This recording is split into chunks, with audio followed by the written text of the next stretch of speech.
It takes 21 days to create a habit and 90 days to create a lifestyle. Today I'm on here talking about journaling. It doesn't take much to journal, but we're going to talk about it. Here's one of my journals. It's not that cute. You can find this at the dollar store. Matter of fact, I did. Here's another one of my journals. Matter of fact, 125, the dollar store. Yes, you can find them anywhere. Here's the fancy smancy one. I got this one right here from Aldi's. It's a self-care one. It comes with a lot of little nice designs in it. Thinking about doing a giveaway for this one.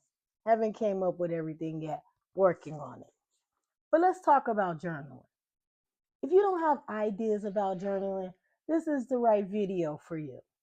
I personally started journaling when I started having like conversations with myself. I said, let me just write it down and I'll have someone to talk to because sometimes you don't want to just have conversation with anyone.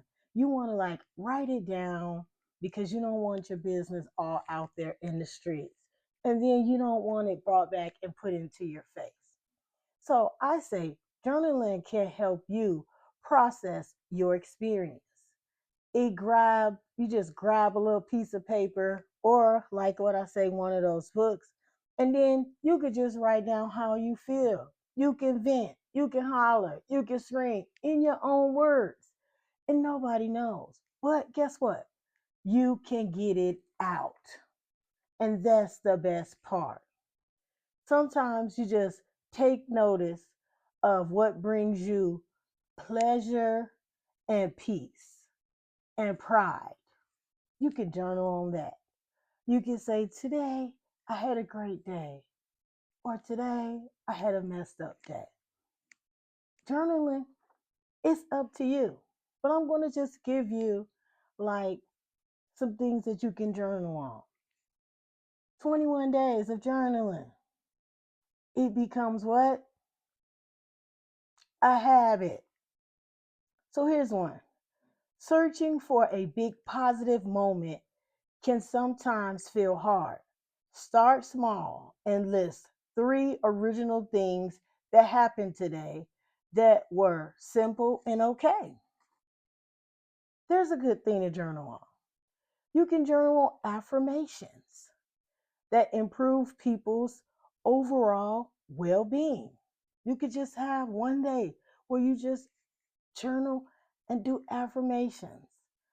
Me personally, at the beginning of my book, like my journal book, I'll just write down affirmations, one whole page, and then I'll try to like read the affirmations and then journal for today. That's a habit, but sometimes I don't read them, but I try to. You can write about a tough day, like times trying to do like one thing. Like try not to journal a lot about a bad day. Maybe one day, or like on a day you just journal one bad thing. Today I'm just gonna journal like one bad thing. Somebody cut me off in traffic. That's it. Move on to the next thing. You can journal about your sleep pattern.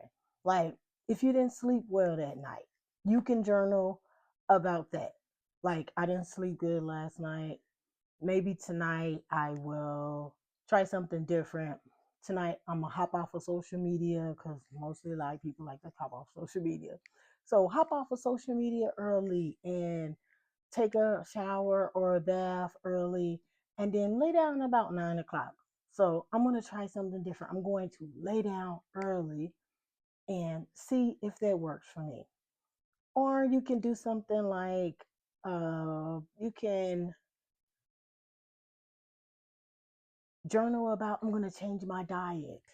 So I'm going to take a whole week and I'm going to journal on changing my diet and maybe throwing a little exercise in or maybe taking some walks. I'm going to journal on how many miles I'm going to do. Like I'm going to walk a mile every day.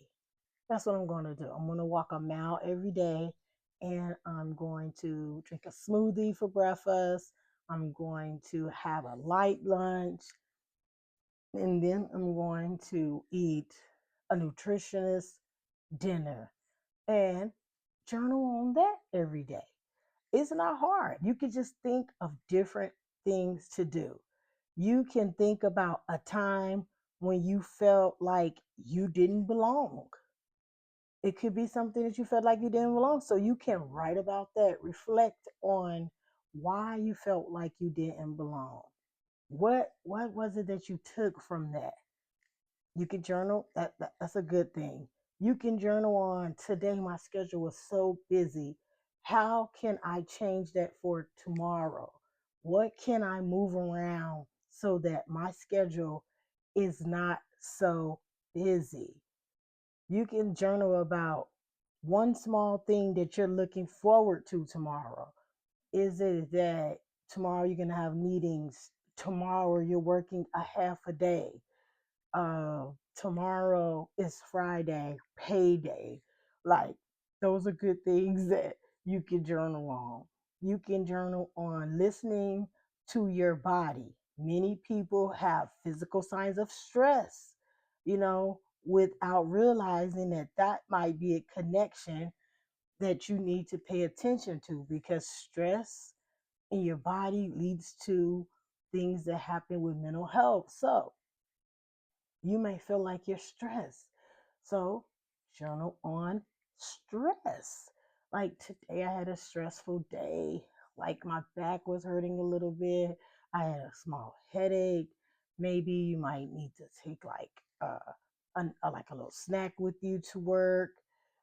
So you have to listen to yourself.